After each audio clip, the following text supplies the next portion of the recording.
Thank you, Steve. It is a true story about two medical missionaries who get caught in the Ebola outbreak in West Africa. Remember that? And they end up with the deadly virus themselves. Listen. Ebola is the world's most dangerous virus.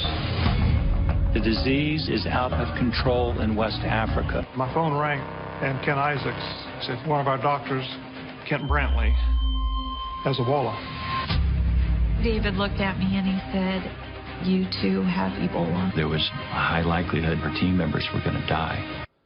Wow. The Reverend Franklin Graham of Samaritan's Purse is the executive producer, doing movies now, of Facing Darkness. And he joins us now to tell us more about this film and the message of faith. Good morning to you, Reverend. Good morning, Thanks Nancy. for joining us. Thank you, Nancy. I remember this. We all remember this. The Ebola, it was so scary. We were worried about people coming back to America that might have contracted it. And then we learned that a man who has given up so much of his free time to go and volunteer for your organization and help other people in Liberia, that he gets the disease, and so does this missionary, the female nurse. They both get it, and Angela, there's nothing I can do to save their life. And this is a story of God interfering and God moving people like a chess pawns to save their life.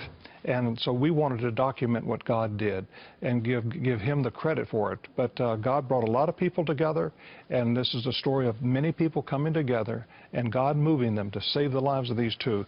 And they're still with us today. And this movie comes out Thursday, and then there's going to be a redo on the 10th of April.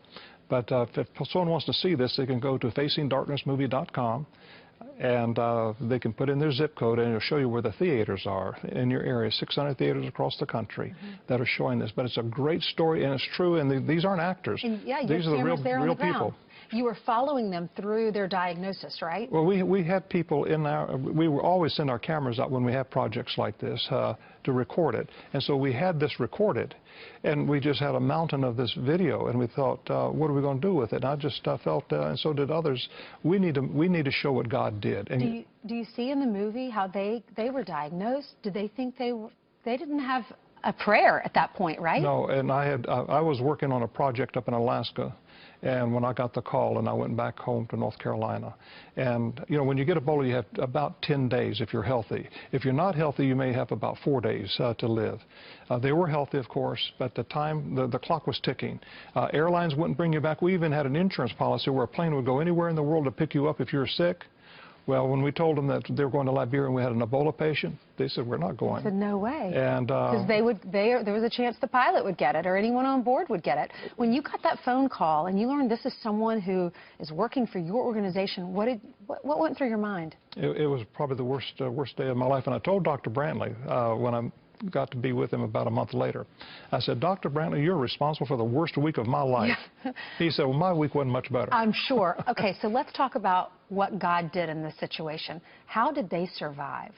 There was a drug called ZMapp that had been sent, this was just one dose that had been sent to Dr. Khan, who was a doctor in Sierra Leone.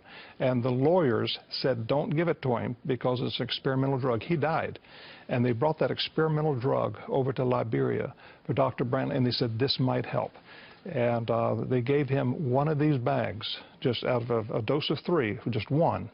And he went into convulsions, and within 30 minutes after putting that in his arm, and he was dying, he was not going to live through the night, and they put that in his arm, he went into convulsions, and 30 minutes later he got up out of bed and went to the bathroom. Hadn't been out of bed in 3 days. God showed up. Wow. And now he is living in Fort Worth, Texas. He was young when he was like 34 years old when he got Ebola. Now he has his family. He's living in Fort Worth, Texas. He's living in Fort Worth. This is his story. This is the story of the nurse who also survived. Nancy Wright-Bowl. Wonderful lady. I can't wait to see it. Okay, for more information, you can go to facingdarknessmovie.com. Thank you so much. Thank you, Ansel. God bless you. God bless you. Thank